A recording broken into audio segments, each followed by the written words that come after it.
Teka. Parang alam ko na to ah. Kanta pwede natin babain. Yung mga di nyo alam yung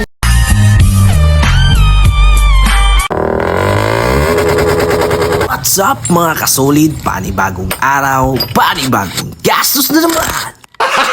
Assemble na natin itong stock parts para itago at nagkabit na nga tayo ng panibagong sprocket para dito kay supladong sniper, wing arm na plus 3 para hindi rin nakakaumay, by natutornilyuhan ng shock para makita ang tindig, ay pukpukin na ng rubber mallet yan. Pasok na din natin itong tinapay ng mags para suwabe ang ikot. Embo disc pala ang gamit ko dito galing Malaysia. Nabayan ko na din ng bolts na palaging pinaparis sa kanin. Palagi nyo yan nakikita. Titanium bolts, ulam ng mga swapang.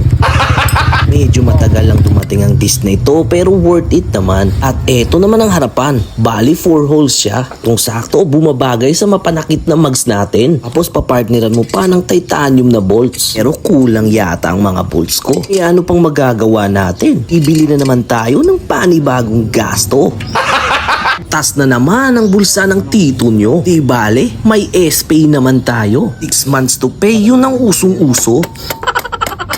Dena na lang nga ang kulang dito at ready to go na ito. Kaya fitment check muna tayo. Suwabe yung ikot, pwede pang daily. Daily tambay sa loob ng garahe kasi takot kang magasgasan. Angas, red Leo pipe. Smooth lang dito sa harapan. Play and plug, alright. Pero kailangan payata natin ng short fender para lalong pumogi. Higpitan na din natin ang tambutso para maka-soundcheck. Nga at nagkabulilyaso sa may caliper, bumabangga ang bracket. Kaya kinailangan ng operation tabas para uminsakto ang bracket at hindi magasgasan ang ating caliper. Next nga nating naikabit ay ang ating flat seat. Kailangan din ng kakunting tabas para may kabit, para walang sabit. Pinalitan ko na din ang bolt sa visor. Dapat pwede prenda ang mga bolt na ganito. Sabi nila hindi naman ito kinakalawang eh. Pwede mo papalitan ng ibang kulay. Mana pa pala ito ni Helmax. Tinabi ko na para magamit. Habang patuloy naman ang operation tabas. Medyo malapad kasi ang swing arm na plus 3 ng TRC. Kaya kailangan natin putulin yung may ilalim na bahagi. Puti at nandito ang ekspertong welder na tawagin na lang natin sa pangalang Junjun. Gamit niya pa ang makapangyarihang shades niya na may side mirror sa gilid.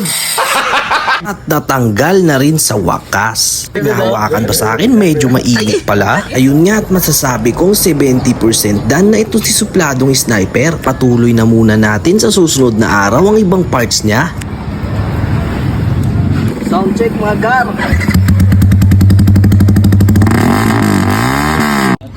Teka. Parang alam ko na to ah.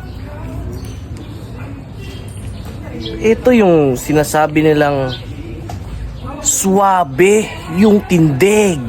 smooth yung mga lakad ko. Yung inyo tabingi, okay yung coke tsaka JD. Binaba ko muna, tumatawag kasi Kuya Doc. Matik tungkol sa pera, ano lock